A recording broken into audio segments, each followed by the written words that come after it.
क्या लिखा है कि एफ एक्स बराबर 2x प्लस के 3, जो कि x का मान लेना है किससे, 2 से बड़ा, ठीक, और x का मान इसमें क्या लेना है, 2 से छोटा। यदि फलन तुम्हारे लिए दे दिया गया है और अपन के लिए सतत की सीमा पता नहीं है कहाँ तक जाना है, तो मान लेंगे, माना कि x बराबर के कोई क्या है, वास्तविक संख्या है, वास्तविक संख्या है, ठीक, x बराबर के क्या है, वास्तविक संख्या है, जो कि अपन किसी एक फलन पर क्या करेंगे, सिद्ध करते हैं। तो लिखते हैं, यदि पहली स्थिति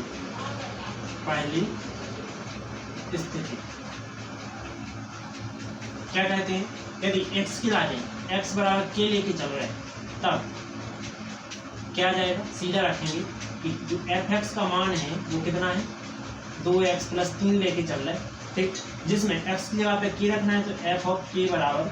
क्या आ जाएगा, 2k प्लस 3,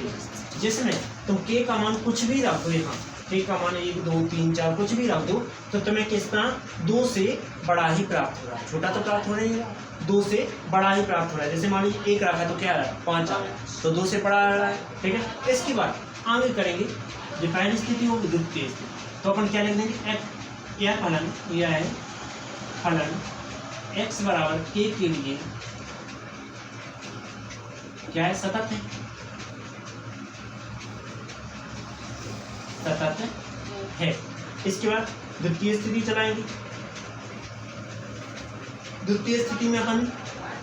दोनों दर्शा के दिखाएंगे कि जे रखेंगे और जे रखने क्या दोनों एक दूसरे को संतुष्ट कर रहे हैं, यदि संतुष्ट कर रहे हैं वो तो ठीक है, नहीं करेंगे तो प्रॉब्लम क्लियर करेंगे। तो स्थिति नंबर सेकंड, केस लिखते हैं, केस नंबर सेकंड, ठीक। तो क्या करेंगे,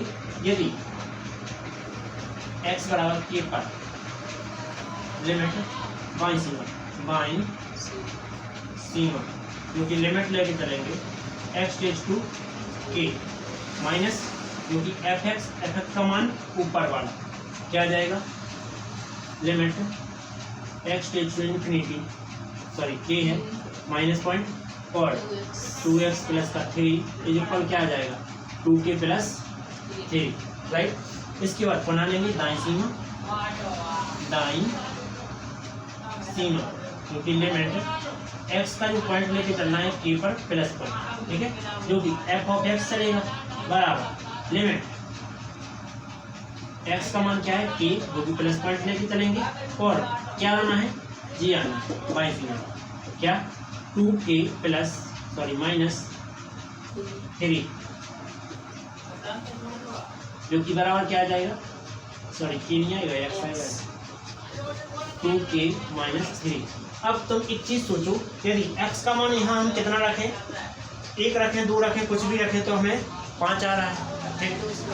2 से बड़ा आ रहा है। लेकिन यहाँ अपन क्या करें, यदि 1 से मतलब 2 से छोटा रखते हैं, 2 से छोटा मान लीजिए हमने 1 रखा, तो तुम्हें वास्तविक संख्या प्राप्त हो रही है, नहीं हो रही, क्या हो रही है, जे माइनस 1 आ रहा है। यदि मान लीजिए मैंने 1 रखा तो माइनस 1 आ रहा है, जो कि क्या है, एक दूसरे के इक्वल नहीं आएंगे। जैसे हमने यहाँ 1 रखा तो 5 आया, और यहाँ 1 रखा तो माइनस 1 आया, तो ये दोनों क्या इक्वल है, नॉट इक्वल, इसलिए ये क्या होंगे, असतत, ठीक है। इसलिए लिख देंगे, अतः x बराबर k पर क्या है, 2k माइनस नहीं प्लस 3 बराबर 2k माइनस 3 क्या है, असतत है, ओके। इसके बाद एक और स्थिति लेके चलेंगे अपन ने, देखो ध्यान दिया जाए तो पहली स्थिति में इसको लिया था, सेकेंड स्थिति में दोनों को लिया था, अब थर्ड स्थिति में इसको अकेला लेके चलते हैं। यदि अपन इसको लेके चलेंगे अकेला तो क्या आएगा, जो तुम्हारा असतत ही आएगा। कारण क्योंकि तुम्हें पता है कि यदि जो x का मान आएगा, x का मान रखना है, यदि x का मान 2 से छोटा रखते हैं तो यहाँ वास्तविक संख्या तो प्रेजेंट होती नहीं है, उससे ऋणात्मक प्राप्त होगी, ठीक। जैसे हम थर्ड स्थिति का अगर तो जे मिटा रहे, ठीक है। क्या लिखेंगे थर्ड स्थिति, केस नंबर थर्ड क्या आ जाएगा, यदि f ऑफ x बराबर क्या लिखते हैं, 2x माइनस के 3 ले, 4 कैप है, 4x बराबर किस पर, k पर, ठीक। तो लिमिट पॉइंट लेके चलते हैं, लिमिट डायरेक्ट लगाते हैं, लिमिट x से जाना है कहाँ तक, 2 पर। अब इसमें कोई अपन बाईं सीमा दाईं सीमा तो दर्शा नहीं है, इसलिए अपन लिमिट लेके ऐसे चल रहे हैं, ना प्लस लगाए ना माइनस लगाए। इसके बाद f ऑफ x, जो की जगह क्या आएगा, k आएगा। इसके बाद लिमिट x के k जाने, ठीक है, जो कि f का मान 2x माइनस के 3, जो कि क्या आ जाएगा 2k माइनस 3, जिसमें यदि तुम x की जगह पे क्या 1 रखो, यदि k का मान तुम 1 लेके चल रहे हैं, ठीक, k का मान तुम 1 लेके चल रहा है तो इसका मान क्या आ रहा है, -1 आ रहा है, जो कि -1 क्या वास्तविक संख्याओं में होता है, नहीं होता है, ठीक। इसलिए क्या हो जाएगा तुम्हारा असतत हो जाएगा। तो जी अपन को ऐसा दर्शाना नहीं है, क्योंकि अपन को केवल ये पता करना है कि सतत है कि असतत है। तो किस पर आ रहा है, जी असतत आ रहा है, क्या आ रहा है, असतत, ठीक, बन जाएगा।